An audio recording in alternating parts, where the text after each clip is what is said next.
ये आप हमको बोल रही हैं? नहीं नहीं सर, जो मेरे लिए बुरा नजर डाल रहा है मैं उसको सिर्फ बोल रही हूँ। नहीं इनको बोला नहीं। मैं आपको क्यों बोलूंगी? आपकी बुरी नजर होगी तो आपको समझ में आ रहा होगा, अगर दूसरे की होगी तो उसको समझ में आ रहा होगा। देखिए यहाँ पर किसी का बुरा नजर नहीं है, बुरा और कुछ हो सकता है, नजर नहीं है। अच्छा अच्छा, बुरा चीज छुपा हुआ है, नजर नहीं है बुरा। चलिए देखिए ना वो कि अब ठंडी ढेर लगाता है, देखा था नहीं। आई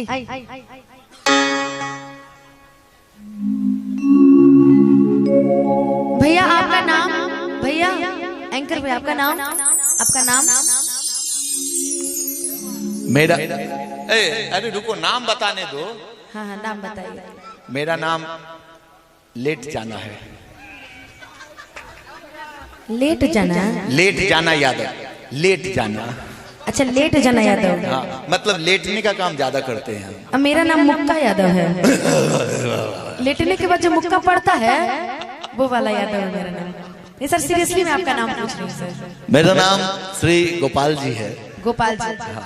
गोपाल यादव। नाम इतना सुघर बा गोपाल, ये तो पूरा पलपाल लगता है ना।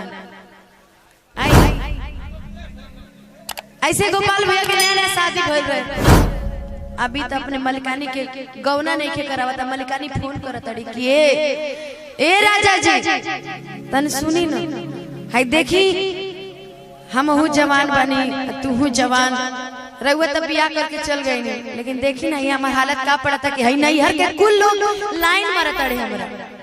और लड़किया कहतिया कोना भाव में कहतिया कि डोली लेके आवाला ना,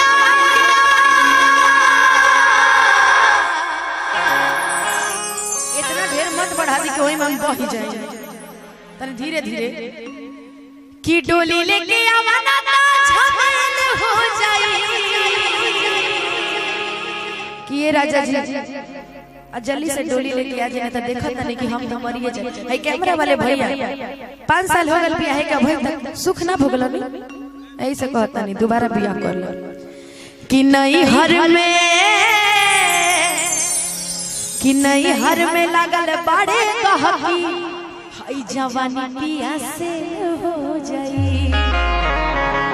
कहताड़ी के राजा हई देखी हई बुढ़ो चाचा चिल्लाता ने, हई टोपिए वाले भइयो चिल्लाता ने, का ओ फलाना कि डोली लेके आवाना ना झमेल हो जाई। आई जितना पीछे हमारे यार लोग सैया लोग जितना लोग खड़ा बने सबके हम कहते हैं कि नहीं हर में, नहीं हर में, नहीं हर में लगल बड़े कहकी जवानी पिया से हो जाए। नहीं हर में लगल बड़े कहकी जवानी पिया से हो जाए। डोली लेके आवाना राजा, डोली लेके आवाना झमेल हो जाए। हाय देखी हाय दुल्हा के जितना भाई लोग होने सब इंजा खड़ा बने, दुल्हा के भैया नहीं हवा भवन भैया। हाँ सही है ना, तुम मरद मेरा मरद मना किया है, फोटो नहीं खिंचवाना है, कैमरा नीचे करो। आई देखो लाजपत नगर के हवा का कि एगो करिए सिया दहसलवार राजा जी, रउआ शकल देखे हुए याद आवत हटा दी। कि डोली लेके आवाना राजा, हाय देखो नो राजा कहता नहीं तो मुड़िए नीचे कर ले। कि नहीं हर में, अच्छा कभी कभी आप प्यार किए हैं किसी से? कभी प्यार किए हैं आप किसी से? हैं किए हैं? नहीं नहीं नहीं, अब प्यार नहीं किए हैं, झूठ मत बोलेगा, मेहरारू कसम है। प्यार किए हैं कि नहीं? तो हमरा के काहे फोटो खींचत रहा महाराज? हमरा से नानू प्यार भई हैं? देखो तनी किताब से फोटो पे फोटो फोटो पे फोटो लिए जाता रहा। हटाओ मरते सामी, देखा हमार कुलिया ए रउआ बोली डाटी कदी हमार है ए हटा लो। कि डोली ले हमरो सुर ले ताल सब बिगड़ जाता इनका चेहरा देख के। कि डोली लेके आवाना ता झमेल हो जाई। कि नहीं नई हर में अगर रउआ लोग के ताली बजी तो हमारे को ठुमका जरेगा ठीक बा कि नई हर में लगल बड़े कहती जवानी पिया सेल हो जाई नई हर में लगल बड़े कहती जवानी पिया सेल हो जाई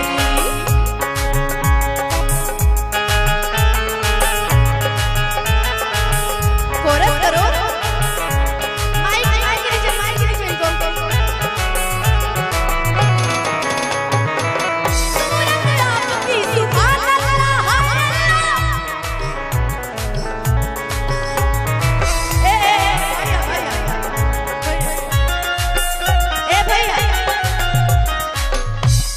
हेलो कि डम डम डिगा डिगा मौसम भीगा भीगा तुझको देख के तो मैं तो गिरा हाय अल्लाह अब भैया हम चाहता नहीं कि रउआ एक बार खड़ा हो जाए रउआ पे हमार दिल आ गइल बा समझ ली एकदम दिल आ गइल बा कि सूरत आपकी सुभान अल्लाह हाय अल्लाह काहे से कि जवन बात सवर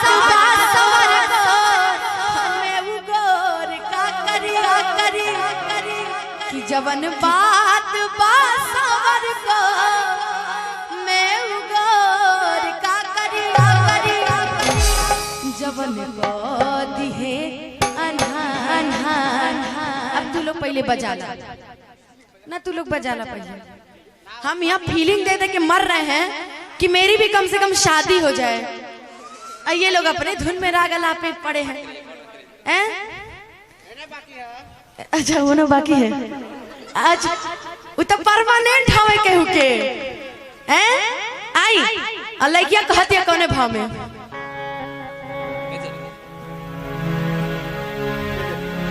लड़का जवान हाई बुढ़ाव बोले राजा ना त चली जाई गोली कि लइका जवान हाई बुढ़ावा बोले आवा ये राजा ना त चली जाई गोली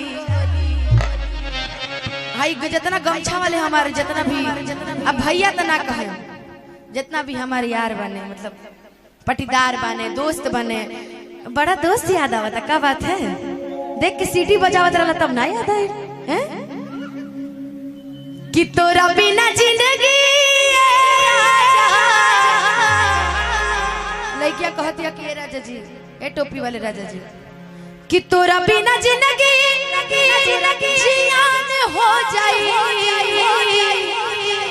अरे कि नहीं हर में अच्छा कितना लोग हमारे ससुराल के बन अभी बताइए कितना लोग ससुराल के हमें हमरा आ कितना लोग नैहर वाले बने ए महाराज सब के बरातिये बन गएगा अब रउए में डिसाइड कर ली दूल्हा के हो कि नैहर में लगल बड़े गहकी जवानी पिया सेल हो जाए नैहर में लगल बड़े गहकी जवानी पिया सेल हो जाई डोली लेके आवना ता समेल हो जाई डोली लेके आवना ता समेल हो जाई नैहर में लगल बड़े गहकी जवानी पिया सेल हो जाई नैहर में लगल बड़े गहकी जवानी पिया सेल हो अब जरा सा चेंज करेंगे मेजर उठाइए माइनर लगाइए कि मांगी दिन भर में एक बेर पटाटे लगलू अच्छा प्रमोद प्रेमी जी को कितने लोग जानते हैं इसके लिए उठा दीजिएगा भैया जाने लो इसके लिए उठा दीजिए जानते हैं इधर आइए अरे आइए ना इधर आइए आपका भैया है प्रमोद प्रेमी जी का कौन सा गाना आपको बहुत अच्छा लगता है कौन सा सबसे बढ़िया वाला खराब नहीं ना वो वाला जो मुंह मार ले ये कौन गाना है भैया तो कुछ गुनगुनाइएगा गुनगुनाने के लिए नहीं आता तो हम गा रहे हैं आप डांस करिएगा कि मिले खाती हमारा से ससुर में यही आ जानी जई है पिया जानू ई का तू कहिला